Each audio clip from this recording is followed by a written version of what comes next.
പിന്നെ ഈ advertising and marketing കമ്പനിക്കൊക്കെ തുടക്കത്തിലെ തന്നെ ഇത്രയൊക്കെ ഇൻവെസ്റ്റ്മെന്റ് വേണോ? വർക്ക് അറ്റ് ഹോമായിട്ട് വർക്കുകൾ ചെയ്തു കൊടുക്കാൻ പറ്റത്തില്ലയോ? പരസ്പരം നോക്കിയോ.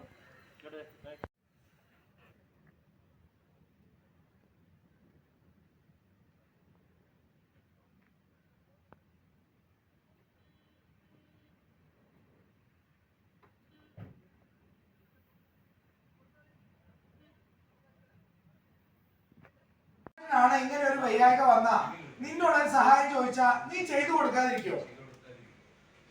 ഇതിനെന്തിനാ സോറി പറയുന്നത്? നിന്റെ ഡാഡി അല്ലേ? നിന്റെ ഡാഡി എന്റെ കൂടെ ഡാഡി ആയിട്ട് കരുതണമെന്ന് നീ തന്നെയല്ലേ അപ്പു പറഞ്ഞത്?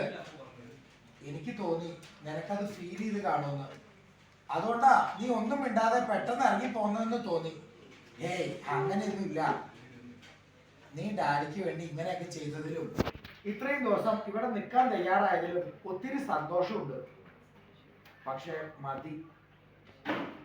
നോക്കി മതിയെന്നോ എന്ന് വെച്ചാ എനിക്കറിയാം എന്റെ സന്തോഷം